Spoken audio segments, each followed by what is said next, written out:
সপ্তম শ্রেণীর জন্য আমরা মুঘল সাম্রাজ্যের ইতিহাসের বিভিন্ন বিষয় আলোচনা করছি। বিগত ক্লাসে আমরা মুঘলদের প্রশাসনিক আদর্শ সম্পর্কে আলোচনা করেছিলাম। আজ আমরা মুঘলদের প্রশাসনিক ব্যবস্থা সম্পর্কে আলোচনা করব এবং তোমাদের সিলেবাসের দিকে তাকিয়েই আমরা রাজস্ব ব্যবস্থার উপর বিশেষভাবে আলোচনা করব। তো আগের দিন বলা মুঘলদের প্রশাসনিক আদর্শ সম্পর্কে আরেকবার একটু ছোট করে স্মরণ করিয়ে দিই। প্রশাসনিক আদর্শ সম্পর্কে বলেছিলাম মুঘলরা মধ্য এশিয়ার দুজন বিখ্যাত বীর চেঙ্গিস খাঁ এবং তৈমুর খানের বংশ গৌরবে গৌরবান্বিত ছিল। তারা সিংহাসনের ঐশ্বরিক অধিকারে বিশ্বাসী ছিল। একই সঙ্গে তারা মুঘল শাসন ব্যবস্থাকে সার্বভৌম শাসনতান্ত্রিক ব্যবস্থা হিসাবে গড়ে তোলেন এবং কোনো রকম পক্ষপাতিত্ব না করে যথার্থ ভারতীয় সংস্কৃতিকে অনুসরণ করে তারা প্রশাসনিক ব্যবস্থা গড়ে তুলতে চেয়েছিলেন। এবং আরও বলেছিলাম মুঘলদের প্রশাসনিক ব্যবস্থা মূলত সম্পূর্ণতা পেয়েছিল শ্রেষ্ঠ মুঘল সম্রাট আকবরের আমলে। আসলে প্রথম দিকের দুজন মুঘল সম্রাট অর্থাৎ বাবর এবং হুমায়ুন, তারা মুঘল সাম্রাজ্য প্রতিষ্ঠা নিয়ে এতটাই ব্যস্ত ছিল যে প্রশাসনিক কাঠামো গঠনে তারা বিশেষ নজর দিতে পারেননি। কিন্তু পরবর্তীকালে আকবর মুঘল সাম্রাজ্যের জন্য একটা সুপরিকল্পিত প্রশাসনিক কাঠামো গঠন করেছিলেন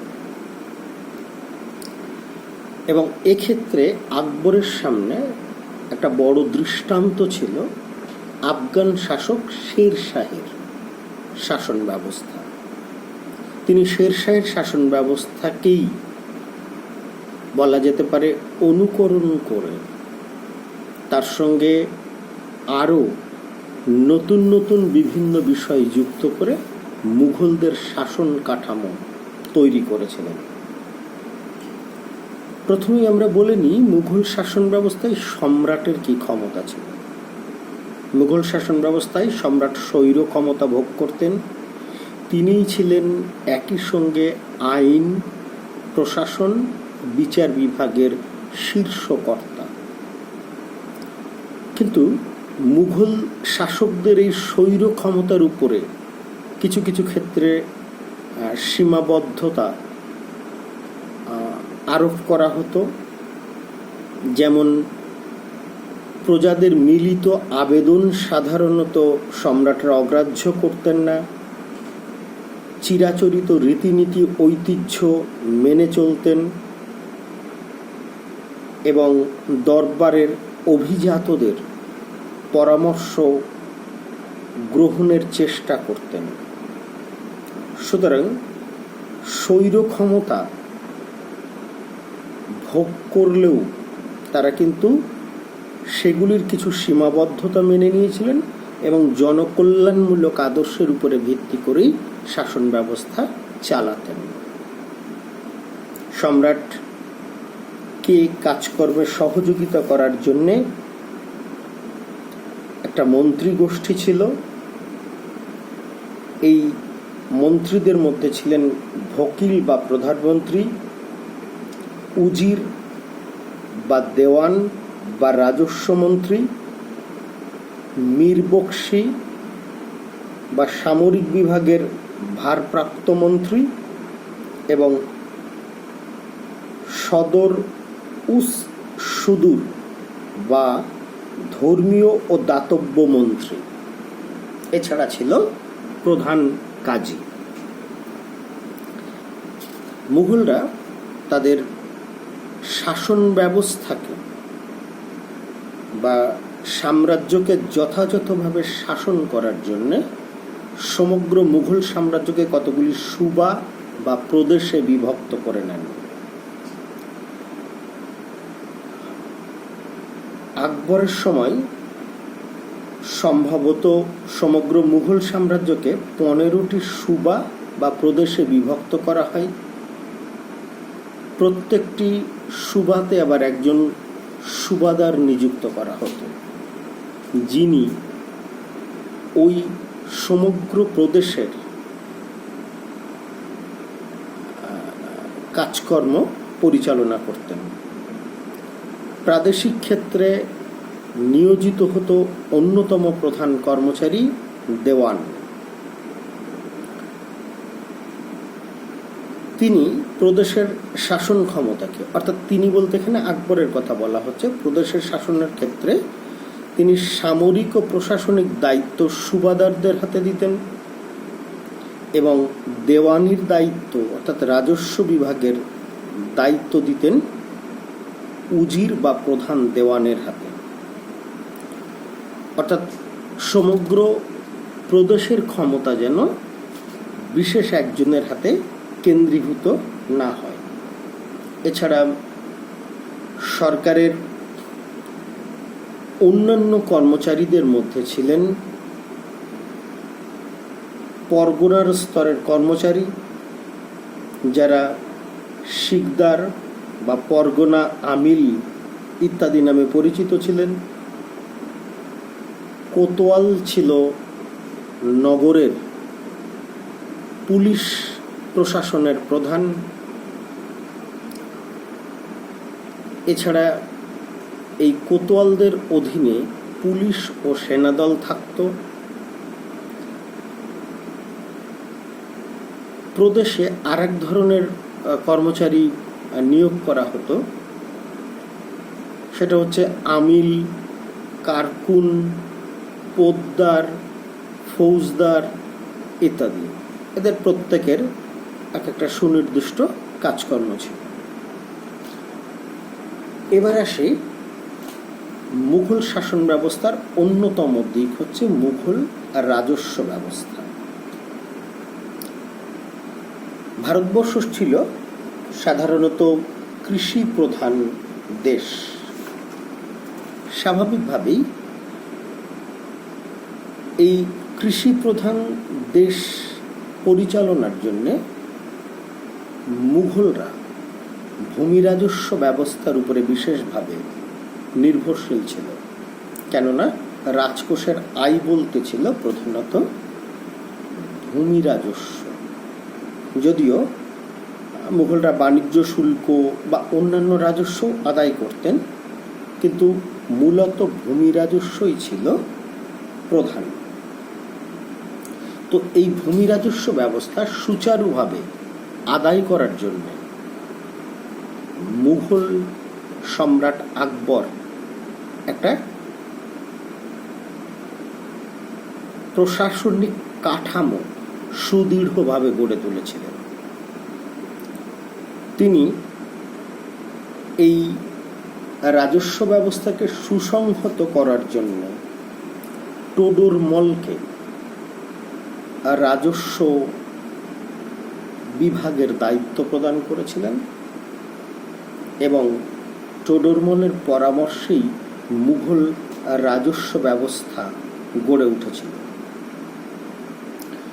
মুঘল আমলে একদম আলাউদ্দিন খলজি কিংবা শেরশাহের মতো জমি জরিপ করে জমির রাজস্ব নির্ধারণ করা হতো। এই জমি জরিপের ভিত্তিতে যে রাজস্ব নির্ধারণ করা হতো তাকে বলা হতো জাপ্তি। শেরশাহ যেমন বিভিন্ন শস্যের মূল্য অনুযায়ী একটা তালিকা তৈরি করেছিলেন, আকবর তেমনি সমগ্র জমির উৎপাদিকা শক্তি এটার ভিত্তিতে রাজস্ব নির্ধারণ করতেন। সাধারণত শস্যের 10 বছরের গড় মূল্য ধরে যেমন শস্যের দাম স্থির করা হতো, তেমনি শস্যের উৎপাদন জমিতে কেমন হচ্ছে তার একটা দীর্ঘদিনের গড় করে সাধারণত রাজস্ব নির্ধারণ করা হতো। সরকারি কর্মচারীরা রাজস্ব আদায়ের দায়িত্ব পালন করা হতো, কৃষকদের জমির পাট্টা দেওয়া হতো এবং তাতে জমির শ্রেণী অর্থাৎ উর্বরতা অনুযায়ী জমির শ্রেণী এবং কৃষকের দেওয়া রাজস্বের পরিমাণ কি হবে সেটা লেখা থাকত। এছাড়া মুঘল রাজস্ব ব্যবস্থা পরিচালনার জন্য দেওয়ানের দপ্তরের অধীনে বিভিন্ন ধরনের কর্মচারী কাজ করত। এই আমিল বা আমাল গুজার ছিল রাজস্ব বিভাগের গুরুত্বপূর্ণ কর্মচারী। মুঘল ভূমি রাজস্ব ব্যবস্থায় এই জাপ্তি ব্যবস্থা বা দহশলা ব্যবস্থা এগুলো বিশেষ গুরুত্ব পেত, কারণ এই ব্যবস্থাতে কোনো মধ্যস্বত্বভোগী থাকতো না। আর রায়তরা তাদের প্রদেয় রাজস্ব কি হবে সেটা আগে থেকেই জানতো এবং এই রাজস্বের হার ছিল স্থায়ী, তাকেও সহজে পরিবর্তন করতে পারত না। ফলে কৃষকদের কাছ থেকে কোনো কর্মচারীর পক্ষে বাড়তি রাজস্ব আদায় করা সহজ ছিল না। আবার সরকারও তার আয় সম্পর্কে একটা সুনিশ্চিত থাকত। ফলে প্রজাদের পক্ষে সরকারকেও কিন্তু রাজস্ব নিয়ে কোনো প্রতারণা করা যেত না। আর একটা ব্যাপার, মুঘল রাজস্ব ব্যবস্থায় রায়ত অর্থাৎ কৃষকদেরকে সহজে তার জমি থেকে উৎখাত করা যেত না। রায়তরা অর্থাৎ কৃষকরা যেহেতু তাদের জমিতে স্বত্ব পেত, ফলে কৃষির উন্নতিতে তারা আত্মনিয়োগ করত। তবে এক্ষেত্রে অন্য ধরনের একটু বিষয় বলা দরকার, সেটা হল সমস্ত মুঘল সম্রাটদের আমলেই কিন্তু এই রাজস্ব আদায় ব্যবস্থাটা সমান ছিল না। কারণ